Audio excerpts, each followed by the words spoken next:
Next on agenda, we have a presentation from Mr. Thomas Stokel, Head of Strategic Business Development, LexisNexis Business Insight, to share his views and findings on the topic Data and Research for Successful Tourism Promotion. If you all can settle down back into our seats, I'll invite Mr. Stokel over to the stage, please.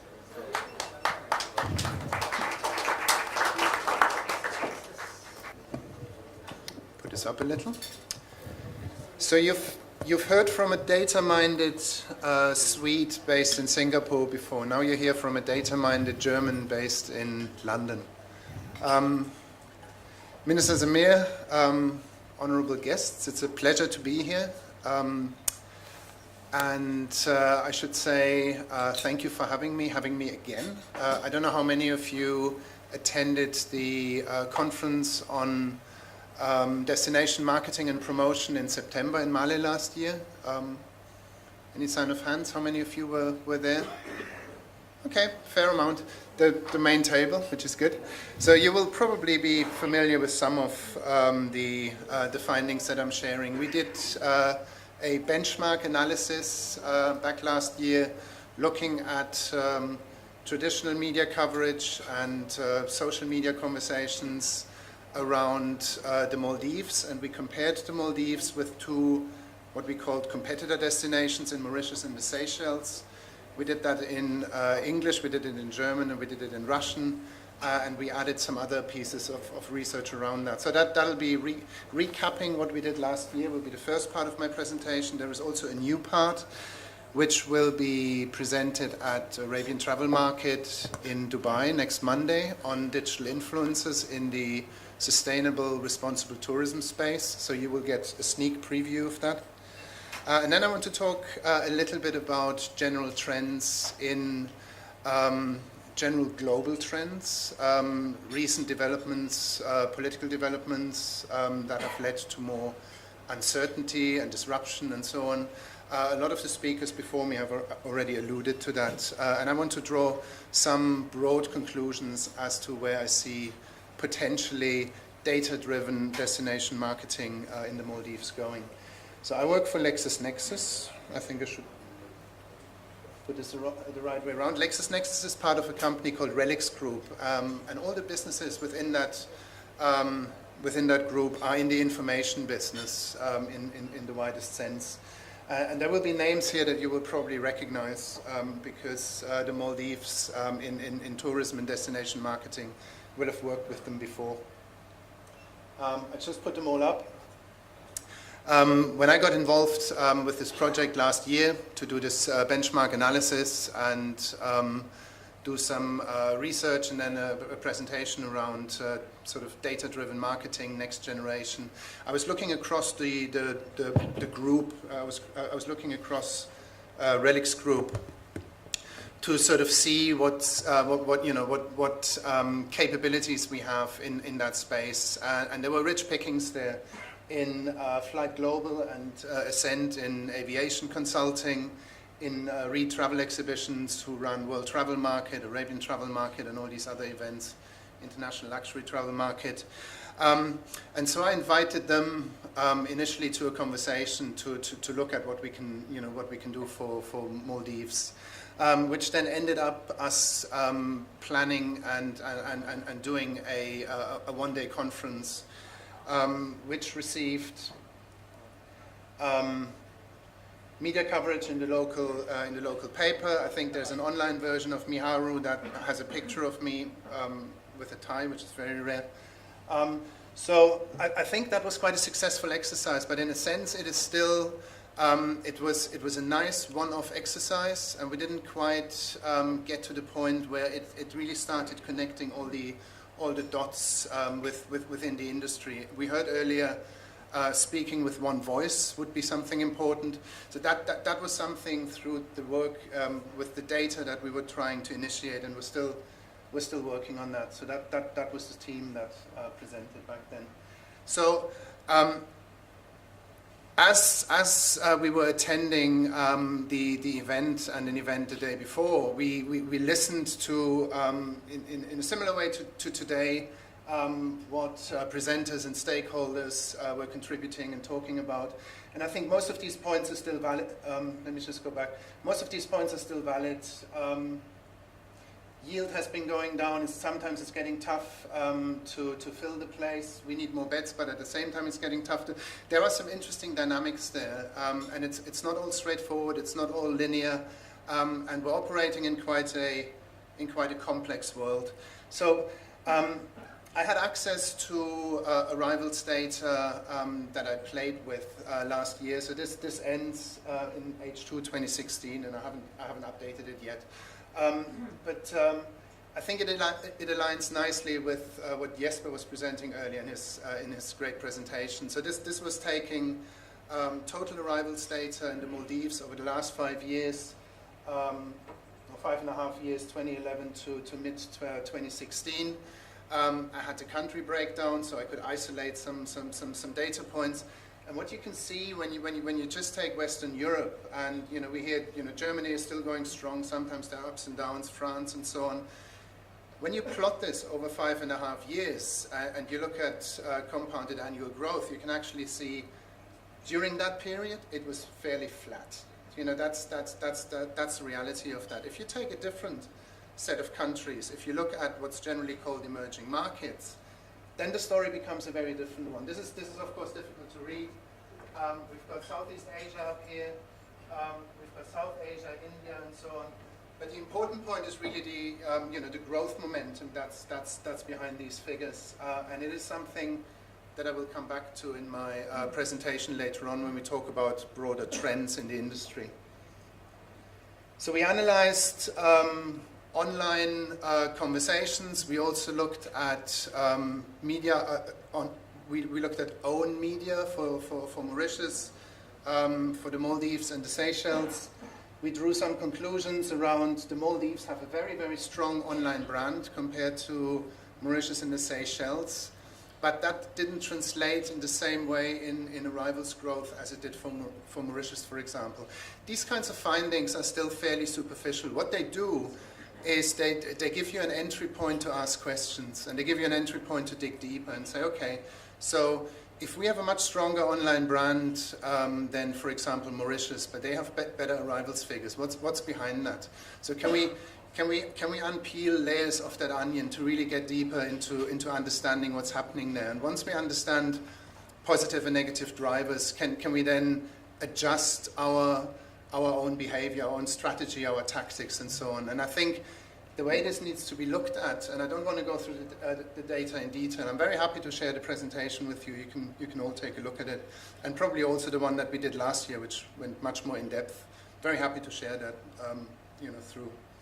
through the group here. The important thing is really to figure out how there can be more of a joint effort to go really into the relevant data points and figure out what needs to happen.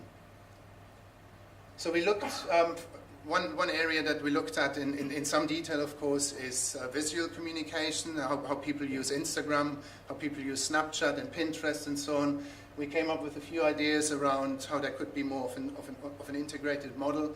And this is still a raw outline in a sense. We had, at the end of the previous panel, there was the social media got mentioned. Of course, a lot of what I'm talking about is about social media. And I think a key thing there is education, how you yourselves within your various brands, but then also for the ministry and so on, how you educate yourselves on how to use social media, and how through that education that can then become much more of a joint effort.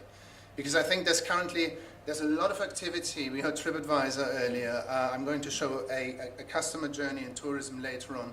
All these different points through the funnel, they all generate data. There's transactional data, people having conversations on social media and so on. There's no shortage of data, but there's a shortage of a clear consolidated view into that data, drawing clear insights that leads to some sort of systematic approach in this fairly complex world. So one thing we looked at was search behavior online. So again, we looked at English, German, and Russian. So we separated out Mauritius, the Maldives, and the Seychelles. We also looked at the language that was being used. And again, these are just entry points at this point in time. It's still fairly superficial data. You can see here 300,000 searches, 150,000 searches. This is just raw data at this point. What really needs to happen is, to have a core research entity of sorts, maybe, that takes this kind of data and really works into the granular details and shares that data back with the group rather than everybody doing their own thing. So we then, and I will again just run through this very, very quickly. So we drew some conclusions along the lines of the social media analytics piece that we did, the presentation that we had from Reed Travel Exhibitions, also a presentation that we had from Flight Global, and then a marketing agency from China that we invited. I'm an advisor of sorts to PROI, which is a global PR association. SPRG, the Chinese agency that I know the ministry has done some work with, are part of that group. And it can be an interesting connection, I guess, to when you start thinking from a more integrated global approach to how the Maldives can better market themselves through better and granular data, how that then filters through into the countries where you actually want to reach your target audiences and those specific target audiences. To work from the core first and then really understand how you work with agencies to then make your data work in those markets. So I won't talk through the detail of this because I think we have more interesting pieces to look at.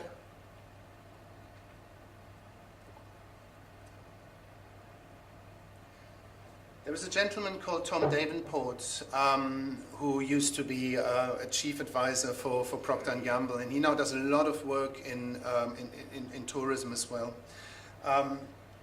He's talking about how to leverage big data in this new brave new tourism and marketing world where so much more data points are available. People talk to each other on social media and so on. So he's talking about the fragmentation of data and how it should be more integrated again, and how more revenue would come from better understanding customers and targeting products in more detail. And I think this knowing your customer is really a key point. So when you look at the data presentation from Jesper earlier, that was very much about sort of transactional commercial data. What needs to happen, I think, is that transactional commercial data needs to be connected with more human data. The people that actually come to your resorts, the people that have an emotional response, have an emotional trigger to want to come to the Maldives, and have an emotional response on being here and sharing that with other people. So I think that commercial data, that rational data if you want, and then the human emotional data together can be very, very powerful if it's leveraged in the right sort of way. So ultimately, I think we need to operate from that premise of all these things being connected. And in the panel later on, we're going to talk about the destination brand Maldives versus the resort brands and the sort of the hospitality brands, and how they interact and play together. I think ultimately this all needs to be seen in sort of an interconnected web that can be managed if it's planned and designed in the right sort of way, bringing all that data together into a central point. Then it is something that can be very easily shared with the resorts as well. And all of this should flow, I think, from one central vision and mission. Also, what Maldives want to stand for. Somebody in the panel earlier was saying, well, sun, beach, sand. It's very generic. It's beautiful and it's paradise, and it always has been. But I think it needs more of a distinct positioning in a sense. But we'll talk more about that. So there is a core model in which this kind of analysis can be done, and the key point is really to do this in a systematic sort of way. But again, when you think about the tourism funnel, where from thinking about a holiday, to doing initial research, and then who should I fly with, where should I go, and so on. There are different brands involved in all of this. What ties all of this together is ultimately the destination that you want to go to. So again, you know, Maldives, that would be the theme that ties it all together. So what we're looking at here now in this model is really to have an analysis engine, if you want, that looks at the content, what people talk about, what the media talk about, what resonates in a positive way for the Maldives, what resonates in a positive way for other destinations. How can you find a way to stand out more? How can you find a way to be more relevant than others? So for example, in this competitive playing field with Seychelles and Mauritius, for example, you know, where do they stand out in social media conversations as opposed to the Maldives? What can be learned from that, and how can that learning be translated into something that turns more into systematic marketing communication? And you can break it down into individual, you know, into influencer groups. So, for example, travelers, industry, competitors, media. These are all stakeholders in that space, and you can generate data points around them. You can understand them better and engage better with them. And then this whole thing turns into a systematic flow, in a sense. We did this benchmark analysis last year. So this is the situation as of whenever we did the analysis, August 2016. You can learn a lot from that, but then you really want to have that data flowing in on a more regular basis, because there's, you know, there's constant change, there's constant activity in that space, and with the disruptions in certain markets that we've seen last year in the US, in the UK, of course, with Brexit, all of that has an impact on how people make decisions on holidays, make decisions on all sorts of things. But this is something you want to understand, how those external events impact the decision making, and then have a systematic approach to your planning and your engagement. So that was the piece we did last year. But I want to talk a little bit about the current research that we're undertaking on responsible tourism and sustainable tourism. I've just alluded to this fairly complex decision-making funnel. That sketch on the right is from Airbnb and comes from an internal, I think, training session where somebody sort of sketched out the decision-making from being inspired through deciding, acting, validating, participating in conversations, and all these different channels and all these different areas of communication that we need to consider when we want to manage this complex process in a little bit more systematic way. So what we looked at here was really responsible and sustainable tourism as a specific topic. And the reason we're looking at that is, we heard it before from Minister Ibrahim, there's the United Nations Sustainable Development Goals initiative. It's called Agenda 2030, so we have between now and 2030 to save the world, in a sense. There are 17 core goals in there, and they're all tied together by sustainability. Now, Expo 2020 in Dubai, one of their key drivers and themes again is sustainability. So we said, okay, so let's look at this. Let's see what sort of data we can find, what sort of influences we can identify by collecting a lot of social media data and drilling through that in who talks about these topics, who are these people connected to, and how can we get from millions of data points that we're looking at to a handful of people that we think matter in those conversations, and then figure out how you can engage with them.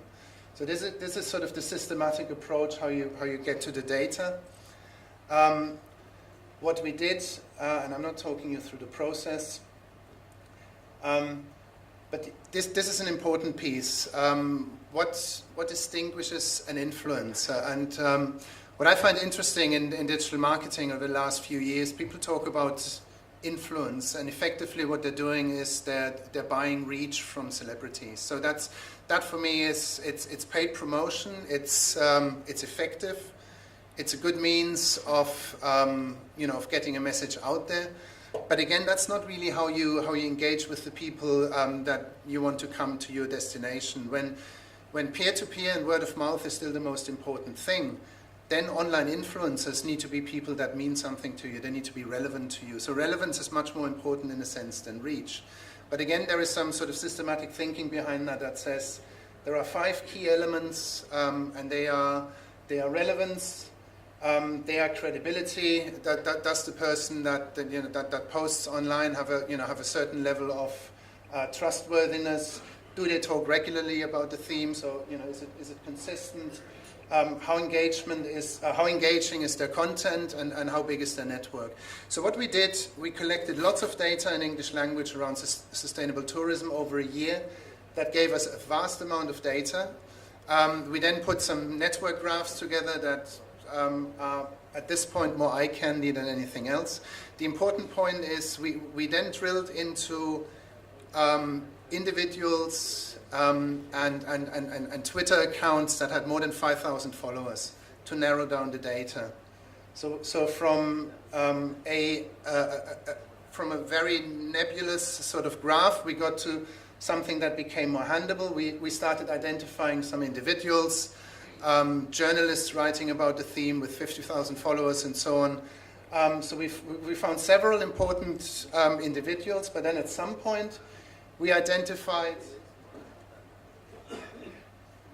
and bear in mind these are all Twitter accounts with more than 5,000 followers, so they are substantial. But there was a relatively small node in the middle that came through when the data got, when the onion was more unpeeled. So we drilled into this, and we wanted to understand, what makes that particular data point so important. And what makes it so important is the connectedness with other influencers that also communicate on Twitter. So at this point, we could actually see that this traveling couple that write a lot about ecological tourism and sustainability and related issues, they are connected to lots of other people that write about similar themes. So at this point, you're talking about almost a community of people. When they share information, and they are all, in a sense, megaphones for other people because they have vast amounts of followers. When you manage to get a message into this group, it becomes very significant because it spreads in a trustworthy way in a short period of time quite significantly. So we mapped them out a little bit. We identified their Twitter handle, Facebook, Instagram, and then also the blog. So this is a social media influencer in the responsible tourism space that is highly significant, that you would never identify when you look for paid promotion and things like that. The reason I'm showing this here is I think this kind of thinking and this kind of model is something that may well work for the Maldives longer term as an approach to really identify a community of people that are not a PR channel, but operate almost like a PR channel for you, because they will volunteer positive information about your destination, and if they do that in the right sort of theme, then you almost start grooming the kind of audience and the kind of people that you want to attract to your destination, that we heard earlier from other speakers. So when you look at general growth projections between now and 2030, we can see that tourism will continue to grow significantly, but different markets will be different drivers there. And that has a lot to do with sort of general global trends. And these global, and also different regions that will drive that growth. So when I think about the Maldives as a destination, and where real growth and sustainable growth can come from over the next 10, 15, 20 years, I wouldn't look at the that couple from the US that traveled 40 hours. That's a good PR story, but there's no volume in that. The volume is much more likely to come from a flight radius that is 3 hours, 6 hours, 9 hours, something like that. And then you're looking at this space.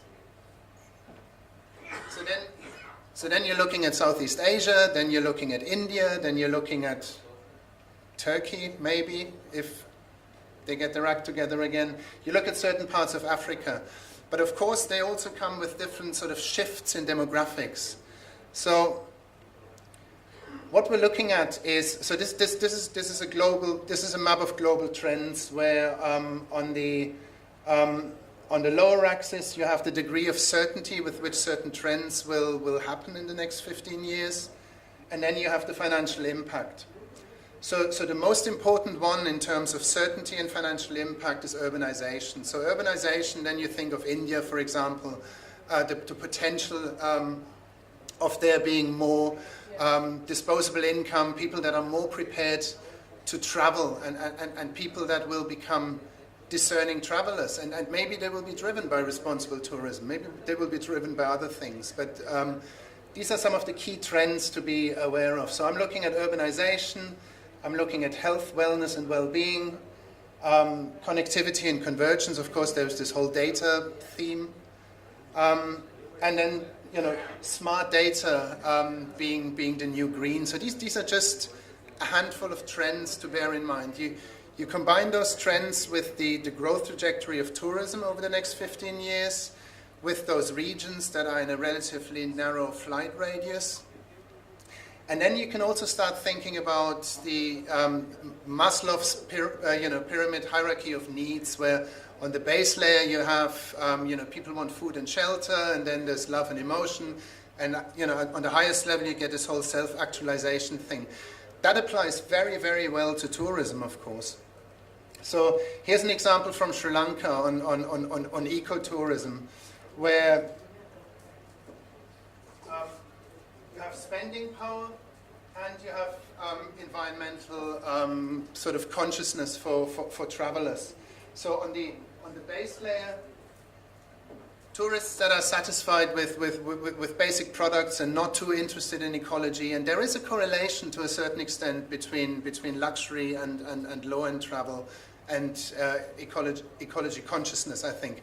Maybe we need more data to prove that point, but you can work up your way in that pyramid, and you can then also overlay that with base experiences that people would want to have when they travel, sort of immersive experiences that go a bit further than just having sunshine, 24/7, white sand beaches. Manta rays probably would already live on the immersive experience level, at least for me they did. And then on the highest level you get this sort of transformative experience. Now, that needs to be filled with meaning somehow. So, what will that transformative experience in the Maldives be that will bring people there, that will generate new meaning? So I don't have the answers for that. These are just a few ideas of how that issue could be approached, and then being filled with data points. But clearly, I think this is where you want to play, and this doesn't necessarily mean that you want to play there in the high-end bit of that crest of the wave that we saw earlier, where the Maldives are the Ferrari and everything else are sort of normal sports cars. That, I think, is probably not sustainable, and you probably want to reduce that gap a little bit. But you still want to play in those high-end pieces, because I think that's what the Maldives as a brand for me stand for, how it's sort of evolved and grown over the last 40 years. That is significant, and that needs to be retained. So just at the end of this, I want to link this whole idea of working with data to what's been happening in the world in the last 12 months.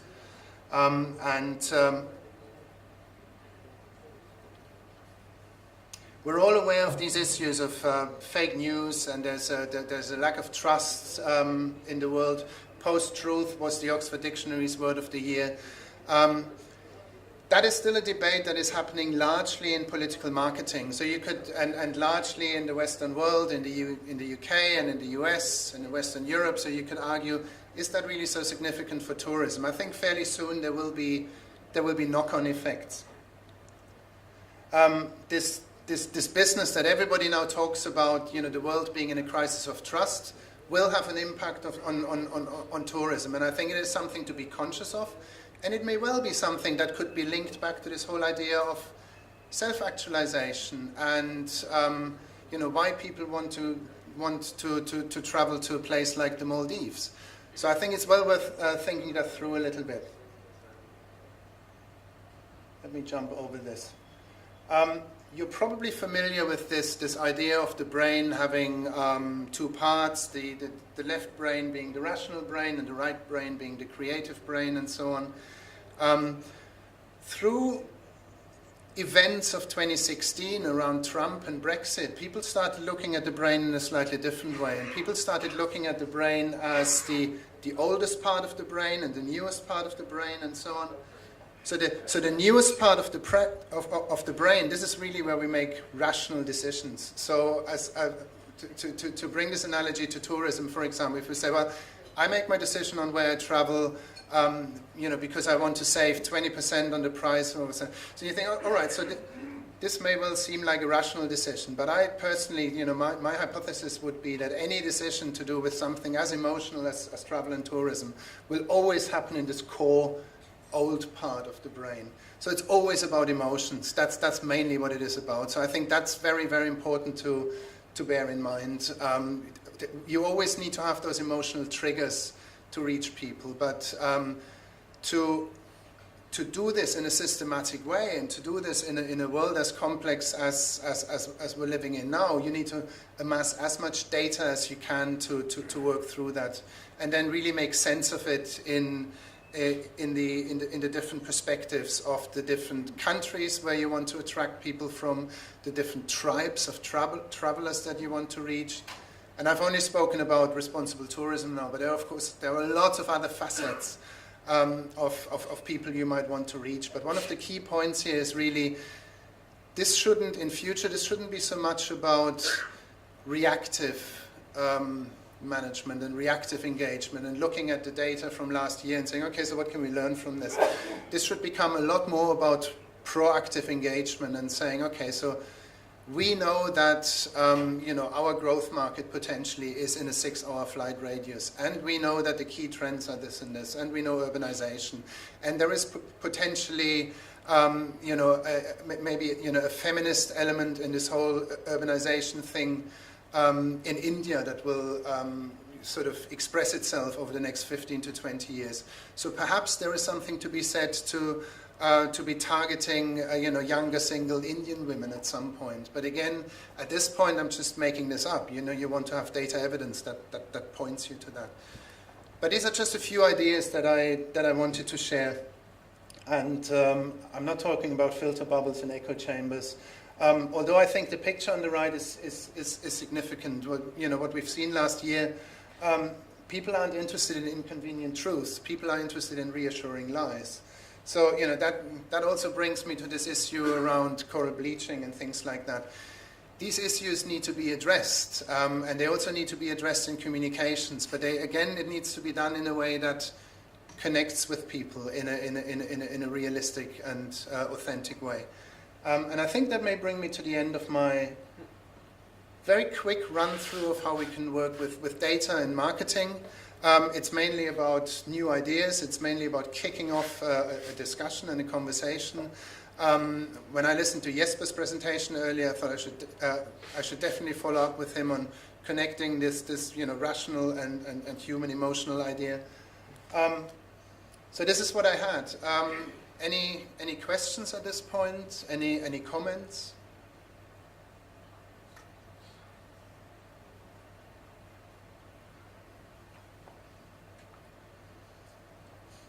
Nobody, anything to add?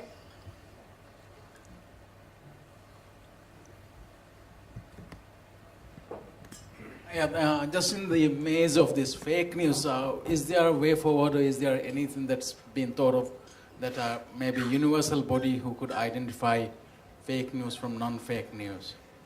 Now you've asked me a question on my current hobby horse.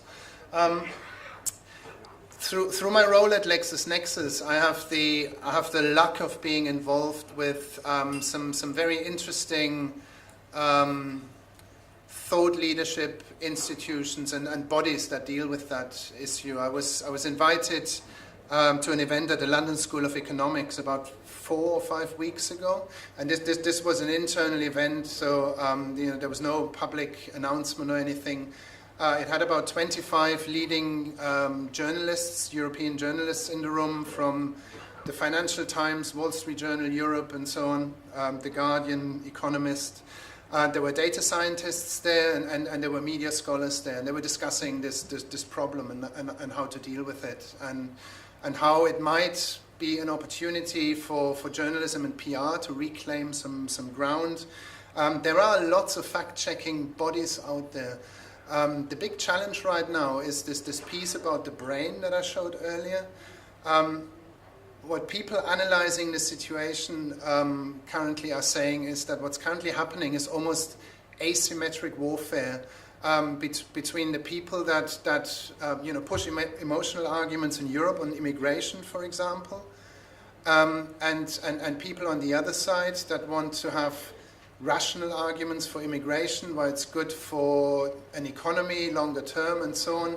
So you get this clash between emotional and rational thinking, and emotional thinking wins. So, I mean, that at this point in time is an analysis of what happened. There's no real answer in that right now, but there is a lot of soul searching, I think, happening in professional communication and journalism and so on to deal with this problem. Because in the US, for example, it used to be that a newspaper like the New York Times used to be sort of middle of the road, and the Washington Post. Now you get Breitbart. Now this whole ecosystem has sort of moved, and the New York Times and the Washington Post have become leftist newspaper, and Breitbart is the equivalent on the right. Now I find that very strange. I'm not sure that's an answer to your question, but it's a fascinating topic, and it's a topic that is brand new in a sense. It didn't exist a year ago, and it'll be interesting to see where answers will come from. And I guess again you can see all these challenges and all these problems in the world also as opportunities to say, okay, so again, if we want to hone in on our message and our positioning as a as a holiday resort of a certain type, then these developments in the world, this level of uncertainty and volatility and so on, brings opportunities to address this, and can ultimately be beneficial for the Maldives in some way. Not sure that was an answer. Is LexisNexis currently commercially engaged with the Maldives in any way? Are you still acting as a consultant, or have you ever for government? Not right now. We do on different levels with lots of sort of government organizations around the world. In particular, the core part of LexisNexis is a legal business, right? So it's, when it comes to promoting the rule of law and things like that, there's a lot of engagement. So my part, that's more on the media monitoring and marketing insights side, operates a bit different from that. Currently, I don't think that there is a relationship. That could be a relationship that can be developed. Just yesterday, for sake of trying, look, on a honeymoon vacation, I put in Google, where do you think Maldives come? Not number one, not at all. Very far behind. Because Maldives is not yet developed enough on the social media. So I encourage the government to sign up with this guy.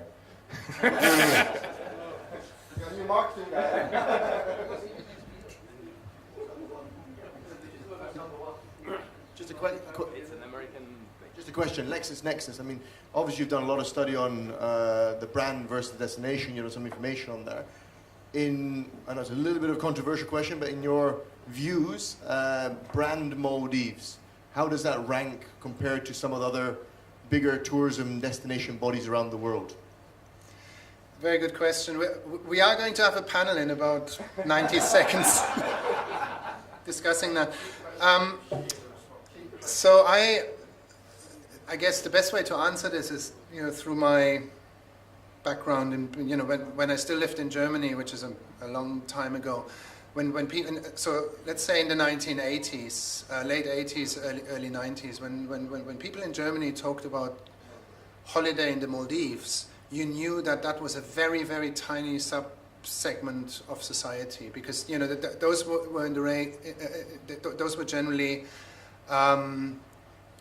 males 55 and above, senior executives who had achieved something in life, and so then they now rewarded themselves and their wife with a holiday to the Maldives, and they would usually do that once.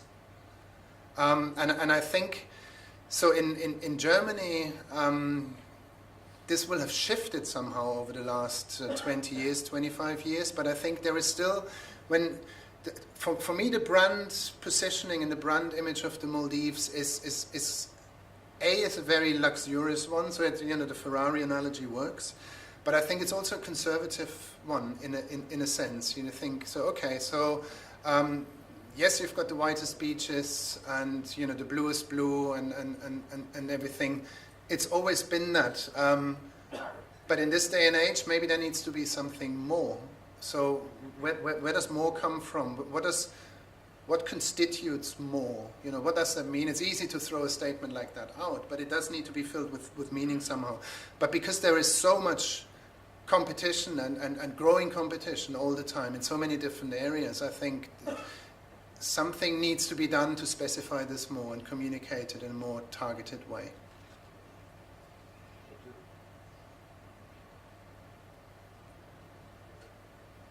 Okay. Thank you, Mr. Stokel. Thank you.